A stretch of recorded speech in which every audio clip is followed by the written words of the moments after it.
자, 오늘 배울 내용은 지형의 세 번째 단원으로 산지에 대해서 하겠습니다. 지난 시간에랑 우리나라 지형의 형성 과정 등이 했잖아요. 자, 그거 기억하시면서 우리나라 산지를 어떻게 구분할 수 있는지, 그리고 우리나라 산지의 특성은 어떠한지, 산지 지형에는 어떤 지형이 있는지에 대해서 배우고 여러분이 알게 될 겁니다. 자, 그러면 먼저 산지를 먼저 분류해 볼까요? 자, 산이라는 거, 평야에 좀 대비되는 말이죠. 지형의 기복이 심하고, 그리고 이렇게 주로 나무가 우거져 있는 곳인데요.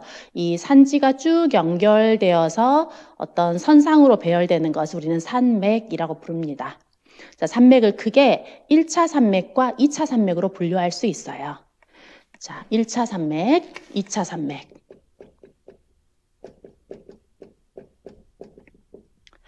1차 산맥이란 말에서 느껴지는 것은 1차적으로, 즉 지각 변동의 직접적 영향으로 만들어진 것을 1차 산맥이라고 해요.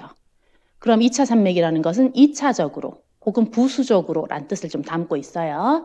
즉 지각 변동으로 인한 직접적으로 만들어진 산줄기가 있는가 하면 이 이후에 그의 영향으로 간접적으로 만들어진 산줄기가 있을 것이고, 이렇게 간접적으로 만들어진 산줄기를 2차 산맥이다, 혹은 그 다음번의 지형 형성 작용에 따라서 만들어진 산맥이라 해서 2차 산맥이라고 말을 한다고 보면 되겠어요. 자, 1차 산맥은 융기로, 우리 신생대 3기에 경동성 요곡 운동이 있었다고 했죠. 자, 바로 이 신생대 3기 경동성 요곡 운동,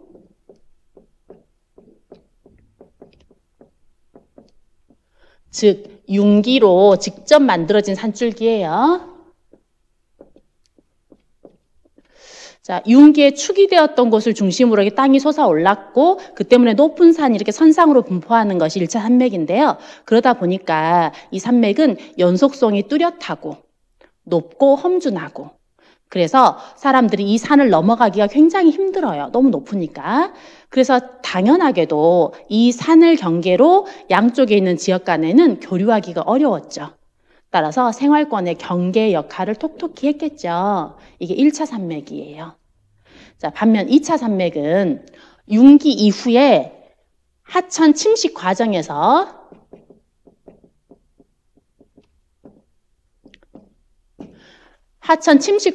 형성된 산줄기예요.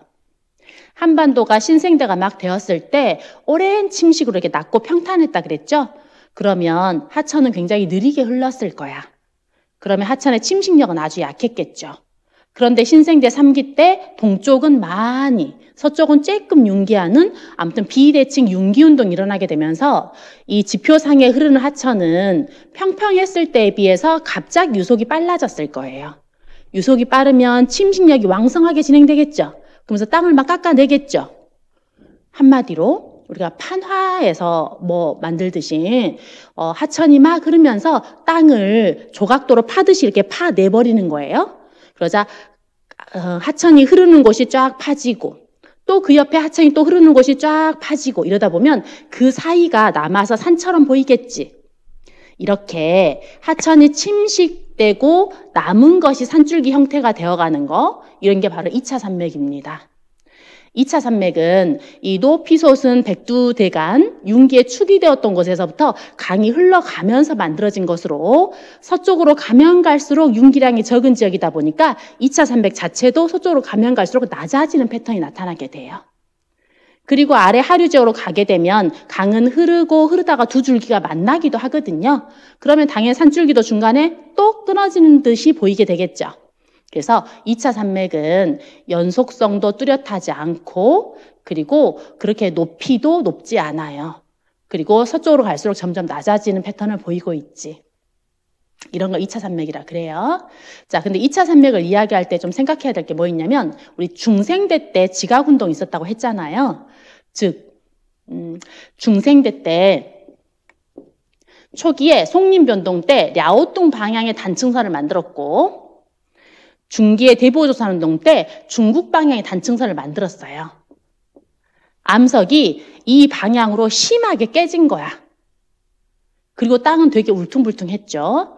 그치만 중생대가 끝나고 신생대가 되었을 때 오랜 침식으로 높았던 땅이 다 낮은 데를 메워가지고 결국은 지형은 평탄하게 되었어요.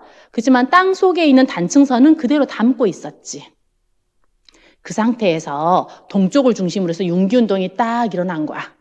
융기로 인해 높고 험준한 산줄기가 이렇게 만들어지게 되었어요. 이렇게 쫙 솟아올랐죠. 자, 그래서 이 산줄기는 1차 산맥이라고 부르면 돼요. 그리고 이 산줄기가 올라오게 되자 하천은 다시 빠르게 흐르는데 이때 흐를 때 아무래도 깨져있는 틈바구니인 단층선 상으로 하천이 흘렀겠죠. 그래서 북부지방은 주로 랴오뚱 방향으로 하천이 흐르게 되고 단층선을 따라서 주로 흐르니까 남부지방은 주로 중국 방향으로 하천이 흐르게 되고 하천은 흐르면서 땅을 파다 보니 그 사이에 남아있는 산줄기의 형태도 북부지방은 랴오뚱 방향으로 산줄기가 남아있게 되고 남부지방은 중국 방향으로 산줄기가 남아있게 되는 거예요. 이렇게 해서 우리는 산맥을 크게 방향으로 구분하게 되면요. 그러니까 산맥의 형성 원인을 따라 구분을 하게 되면 융기로 직접 만들어진 1차 산맥과 그 후 하천 침식으로 형성된 2차 산맥으로 구분할 수 있고 그리고 산맥을 다시 방향으로 구분하게 되면 랴오뚱 방향 산맥과 중국 방향 산맥이 있고 그리고 융기 축이 되면서 주로 이렇게 우리나라의 그 한반도의 이렇게 형태 있죠? 이 형태대로 이렇게 만들어지게 된 이 산줄기들을 갖다가 한국 방향이라 하거든요. 그래서 방향으로는 한국 방향 산맥도 있고 이렇게 해서 산맥을 1차 산맥, 2차 산맥으로 구분할 수 있고 방향으로는 중국 방향, 랴오뚱 방향, 한국 방향 산맥으로 구분할 수도 있어요.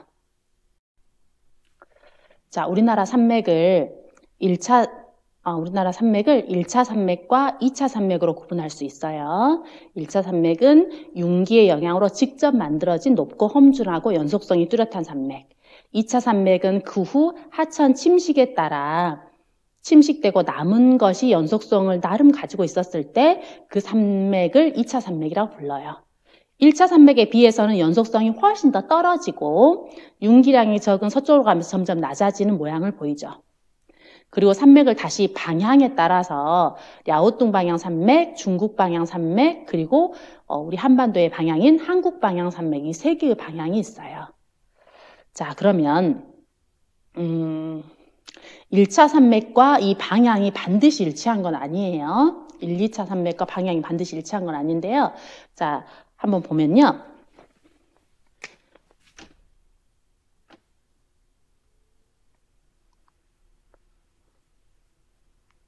자, 지도를 너무 대충 그렸죠. 자, 중생대 초기에 송림변동 때 랴오뚱 방향의 단층선이 만들어졌어요. 북부지방을 중심으로. 그리고 중기 대보조선운동 때 한반도 남부지방을 중심으로 중국 방향의 단층선이 만들어졌지. 그리고 나서 신생대가 되었을 때 단층선 만들어지고 험했던 중생대의 지형은 오랜 침식으로 평탄해진 상태에서 신생대를 맞이한다 그랬죠. 그러고 나서 신생대 3기, 동해가 갈라지면서 우리나라의 압력이 크게 작용하게 되고 그에 따라 동쪽을 중심으로 한 융기운동이 일어나게 돼요.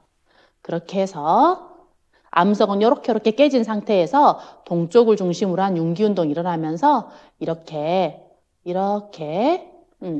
우리나라의 그 방향과 거의 비슷한 형태의 높고 험준한 산지가 만들어지게 되는데 이런 걸 1차 산맥이라 한다 그랬죠?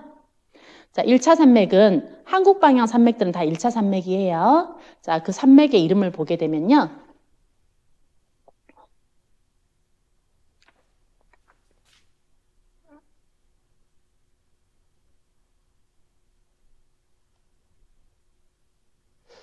자, 여기에 백두산이 있어요. 백두산이 있으면 여기 마천령 산맥, 여기 낭림 산맥, 여기 태백 산맥, 마천령, 낭림, 그리고 태백 산맥이 한국 방향 산맥이에요. 이 한국 방향 산맥, 신생대 융기운동으로 직접 만들어진 산맥이죠. 자, 그런데 1차 산맥에는 얘네들 말고 두 개가 더 있는데요. 하나가 함경산맥이에요.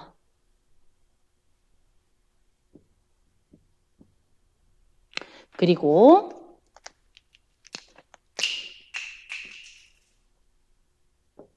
소백산맥이 있죠. 마천령 산맥과 소백산맥은 그의 방향이 한국 방향이 아니에요. 함경산맥은 북부지방에 있죠? 랴오뚱 방향이고요. 그리고 소백산맥은 남부지방에 있죠? 중국 방향이에요. 그리고 마천령, 낭림, 태백은 북부에서부터 남부까지 쫙 이어져 있는데 이건 모두 다 한국 방향이죠. 그러나 서로 간의 방향은 다르지만 이 5개의 산맥은 다들 융기로 직접 만들어진 1차 산맥입니다. 그러니까 산맥을 뭘로 분류하느냐에 따라서 분류 방식이 다르고 산맥의 분류가 달라지겠지만요. 뭐 중국 방향은 모조리 2차 산맥이야 라고 말할 수 있는 건 아니에요. 자, 중국 방향은 주로 남한에 있는 서쪽으로 뻗어 있는 산줄기들인데 그 중에는 2차 산맥이 대부분인데 이 중에 소백산맥은 중국 방향이지만 1차 산맥이고요. 북부지방에서 서쪽으로 뻗어 있는 산줄기들은 다들 랴오뚱 방향이고 2차 산맥이겠지만 랴오뚱 방향 중에서 함경산맥만큼은 1차 산맥이에요. 알겠죠? 즉 중생대 때 만들어진 이 단층선이 있었고 신생대에 동해에서 온 압력 때문에 융기운동이 일어났는데요. 바로 중생대에 있었던 단층선 중에서 여기 동해안에 있는 단층선과 이 남쪽에 있는 단층선이 너무 단층이 심했나 봐요. 그래서 동해에서 압력이 딱 가해지니까 일반적인 땅은 그냥 땅이 이렇게 전반적으로 이렇게 융기했어요. 단층선과 상관없이. 그랬는데 이 단층 선상을 따라서는 이렇게 깨져 있는 그 방향 그대로 그냥 압력이 이렇게 빡 가해지니까 방향 그대로 이렇게 삐끄덕하면서 역단층 형태로요. 단층 선상을 따라 융기운동이 진행되면서 그 방향 자체가 북부에서는 랴오뚱 방향으로 땅이 이렇게 솟아가지고 함경산맥이 되었고 남부지방에서는 중국 방향에 있는 단층 선상을 따라서 융기운동이 딱 진행되면서 소백산맥이 된 거예요. 그래서 소백산맥과 함경산맥은 방향은 중국 방향과 랴오뚱 방향이지만 높고 험준하다는 공통점이 있는 1차 산맥입니다. 쉽진 않죠? 자, 다음으로는 산맥을 또 그 산맥은 지금 방금 구분했잖아요. 그럼 이제 산을 개별적인 산 있죠. 개별적인 산을 또 크게 흑산과 돌산으로 구분할 수 있어요. 이 흑산과 돌산에 대한 설명은 교과서 40쪽에 있습니다. 표 보세요. 자, 교과서 40쪽을 보면 왼쪽에 사진들이 있죠?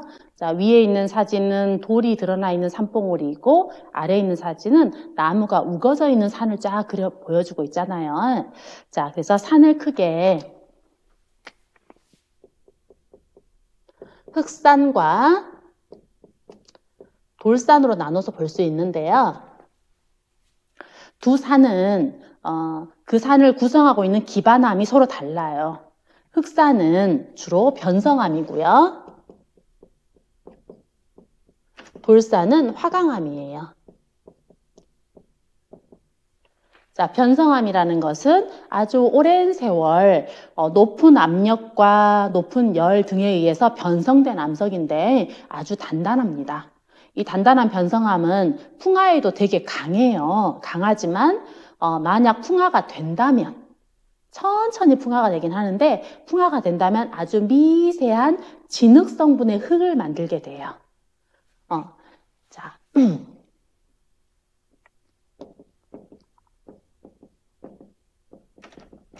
점토질 토양이라고도 불러요. 자, 반면 화강암은 마그마였던 거죠. 지하 깊은 데서 있었던 마그마가 뜨거웠죠.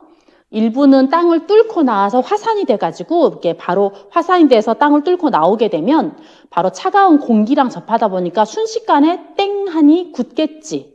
그래서 분출된 화산은 빨리 굳어요. 반면 땅 속에 있는 마그마였던 화강암은요. 비록 뚫고 나오지는 못했지만 그 속에 딱 남겨져 있는 과정에서 아주 천천히 식어요.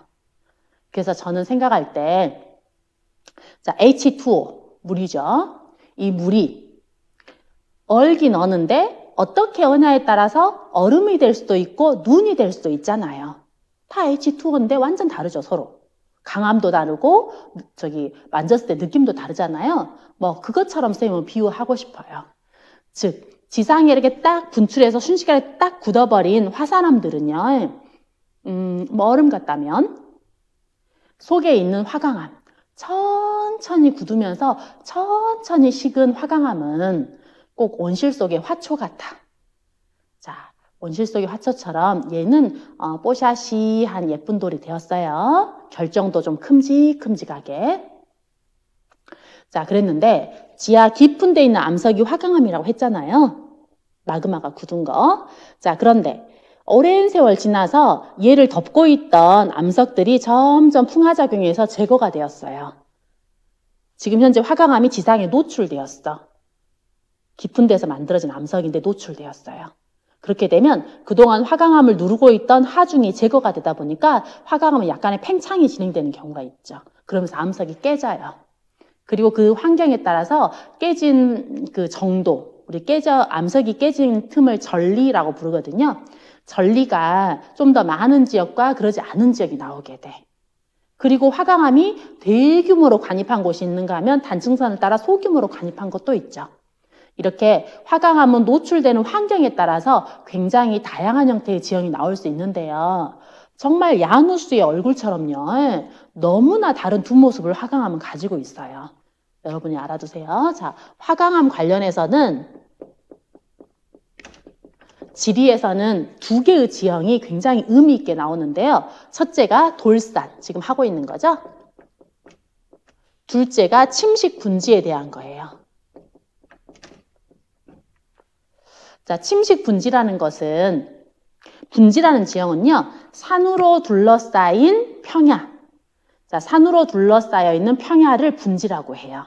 이 평야가 주인공이에요. 근데 이 평야가 산으로 둘러싸여 있는 거야.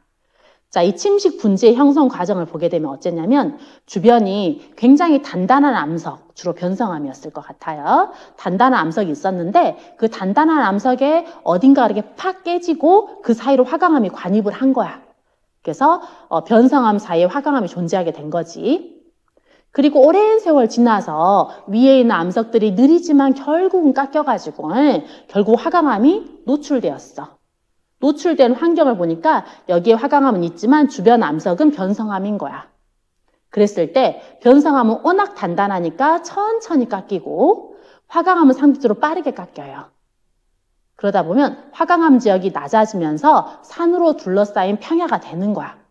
그래서 침식 분지에서 침식 분지를 둘러싸고 있는 산은 변성암, 그리고 침식 분지 가운데에 있는 평야는 화강암. 이렇게 변성암과 화강암이 이렇게 짝꿍으로 주로 등장을 하게 돼요. 전혀 다른 성격으로, 상반되는 성격으로 등장을 하게 되는 거야.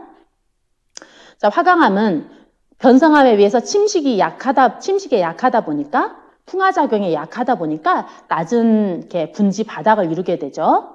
자, 그런데 여기서는 또 느낌이 전혀 달라. 변성암은 흑산이고 화강암은 돌산이래.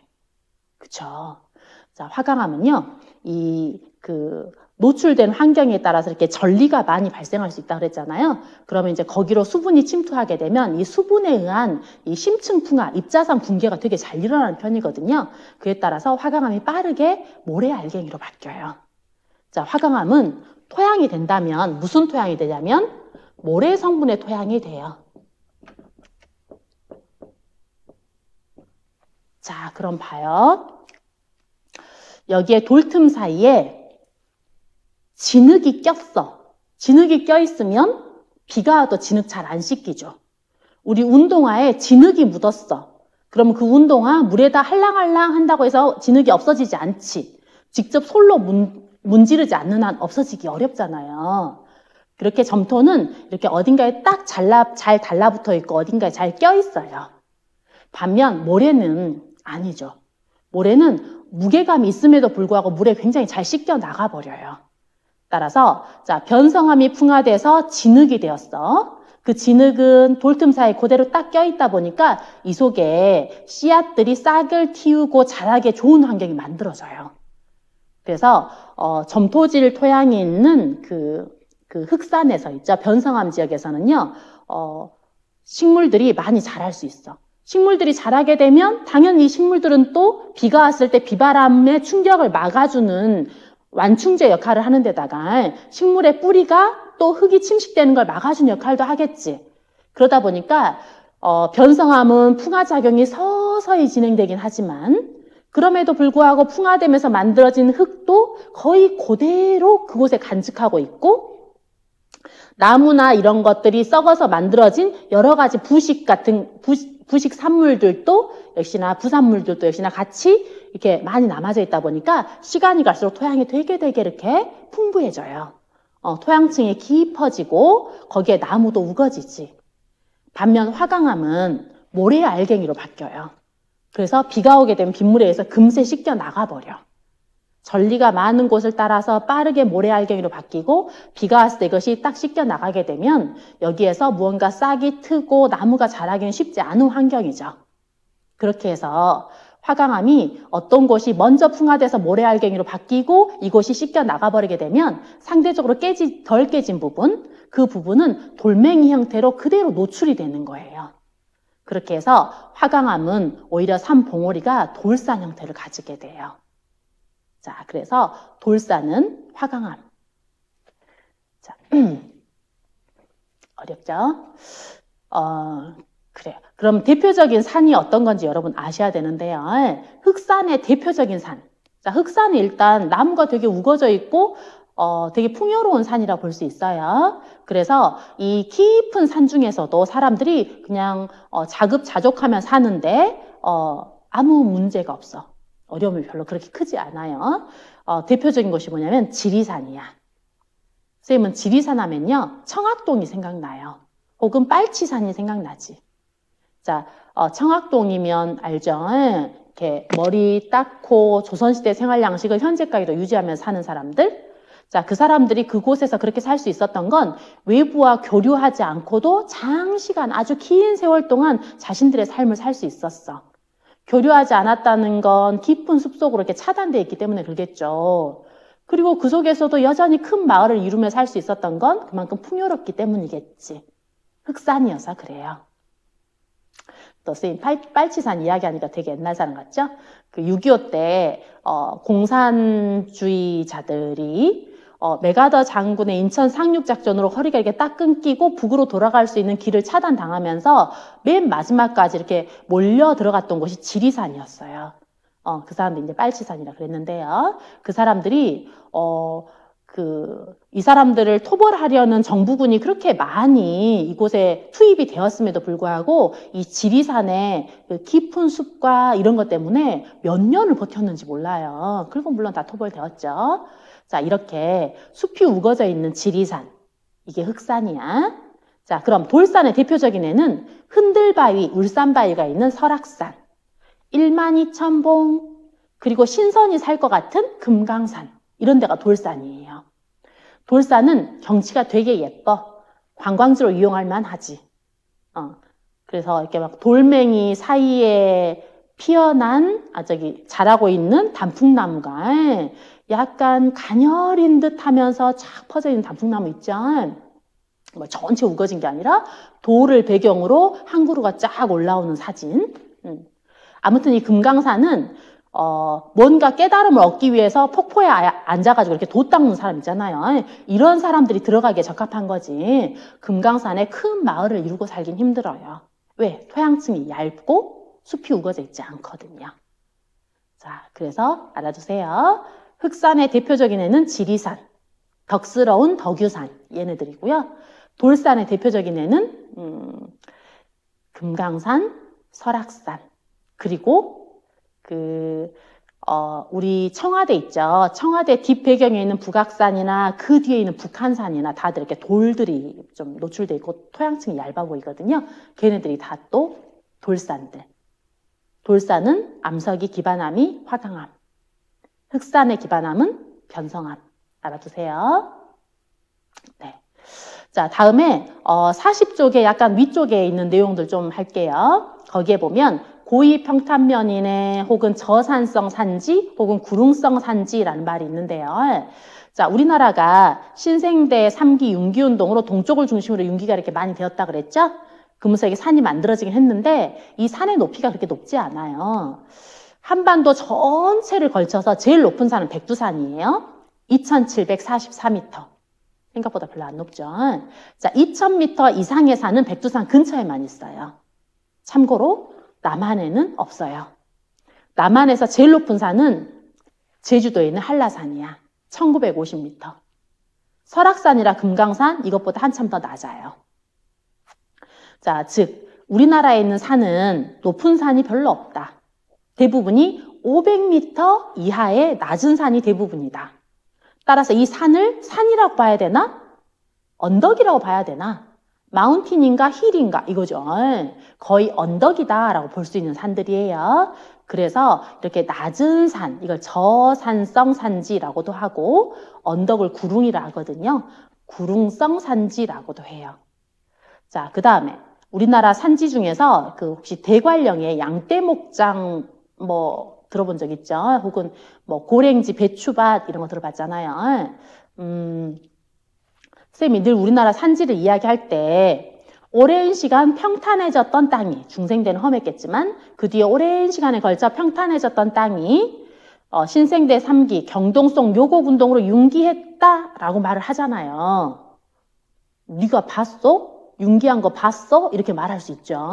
도대체 선생님은 어떤 근거로 그렇게 설명하고 있을까? 그러면 바로 이 고위평탄면을 보고 그렇게 설명하는 거예요. 자, 고위평탄면. 고위. 해발 고도가 높은 곳에 위치한 이란 뜻이에요. 높은 곳에 위치한 평탄면. 높은 곳에 있는 평탄면. 우리가 다른 말로 고원, 높은 평원 이란 뜻이죠. 그거랑 좀 비슷하죠. 자, 아무튼 높은 곳에 있는 평탄면을 보게 되면요. 원인이 여러 가지 있을 수 있어. 그런데 우리나라의 고위 평탄면을 보게 되면 다들 하나같이 해발고도 높은데 위에 지형이 둥글둥글 오랜 침식을 받은 듯이 둥글둥글한 완만한 지형을 가지고 있는 거야. 자, 선생님이 섬 출신이에요. 섬 출신이라고 했죠. 자, 섬 출신인데 선생님 섬 있죠. 거기도 보면 오랜 침식을 받아서 그런지 이렇게 지형이 둥글둥글해요. 무안에 배추밭, 무안에 뭐 양파밭 이런 거 많잖아요. 무안에 여러분이 가셔도 보면 지형이 이렇게 둥글둥글 파도치는 듯한 느낌을 가질 거야. 높낮이가 그렇게 높지는 않지만 아예 평야가 아니라 아예 평야는 거의 뭐 그 강이 범람해서 만들어진 평야인 경우가 많고요. 일반적인 땅은 약간 이렇게 둥글둥글한 느낌을 가지고 있거든요. 오랜 침식으로 낮아진 지형이야. 그런 형태가 해발고도 높은 곳에 딱 나타나는 거야. 그래서 사진만 딱 찍어서 보면 여기가 무안인지 대관령인지 구별이 안 돼. 근데 이제 설명을 하는 거지. 지금 현재 이 사진은 해발고도 700m 이상에서 찍은 것입니다. 이러면 와, 놀랍다. 산 높은 곳은 이렇게 막 급경사, 막 골짜기도 깊고 이런 급경사 지역 아니야? 그러면 이제 지질학자가 짠 이야기하는 거죠.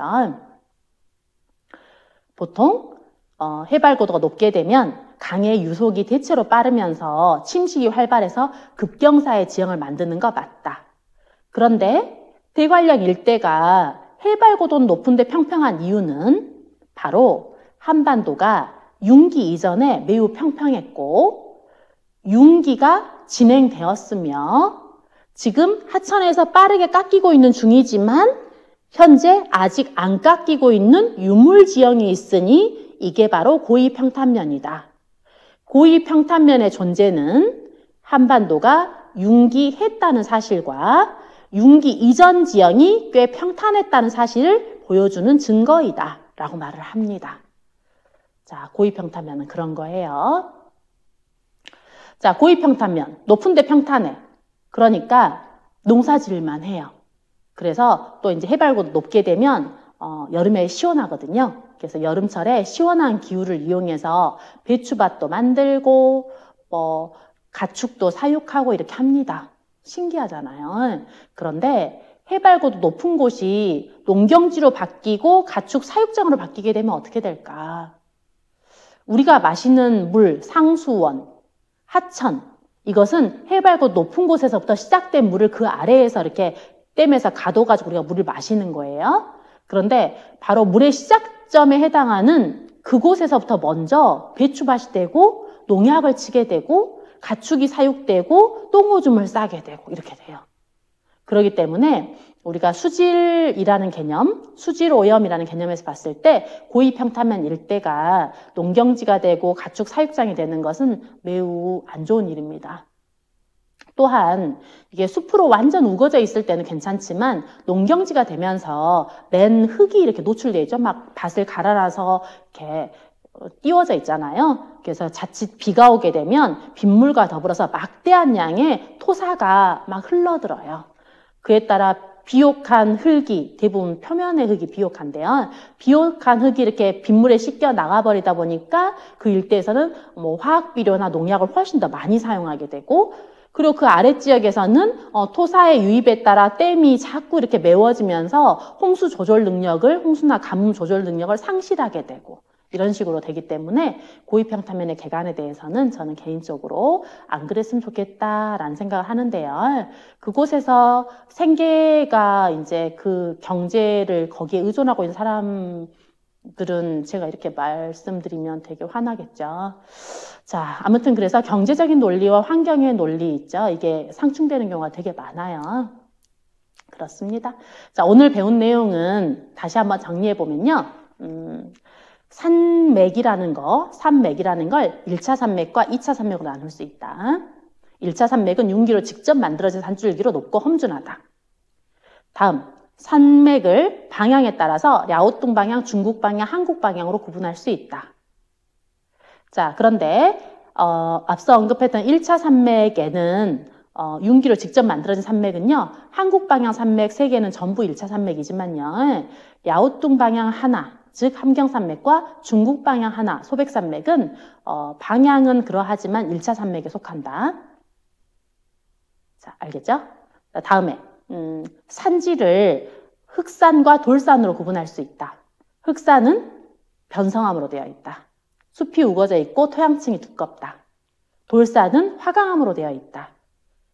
주로 모래 성분이 좀 많은 편이지만 토양층 자체도 두껍지도 않고 식생도 우거져 있지 않고 대신 예쁘다.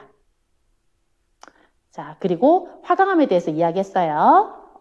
화강암은 지상에 노출되는 과정에서 전리가 이렇게 형성이 되고 주로 암석의 심층 풍화가 입자상으로 진행되는 과정에서 좀 더 변성암에 비해서 좀 더 빨리 깎이는 편이에요. 그렇게 해서 주변 변성암은 산을 이루는데 가운데 있는 화강암이 좀 더 빨리 풍화되는 과정에서 움푹 들어가서 분지를 형성하는 경우가 있다라는 말씀도 드렸습니다. 그 다음에 우리나라 산지는 해발 고도가 대체로 낮아서 저산성 산지라 부를 수 있고, 그리고 산의 정상부 근처가 꽤 평탄한 땅이 펼쳐져 있는데 그것은 융기의 흔적인데요. 바로 고위평탄면이라고 부른다. 고위평탄면은 평탄한 데다가 해발 고도의 영향으로 여름이 서늘하다 보니까 고랭지 배추밭이 배추밭으로 개간하고 혹은 가축을 사육하는 목장이 들어서기도 한다. 자, 그러나 이렇게 고위평탄면이 목초지나 혹은 농경지로 이용하는 것은 토양 침식이다 혹은 수질 오염 등의 문제를 유발할 수 있다. 오늘 배운 내용은 바로 이것이었습니다. 오늘도 수고하셨습니다.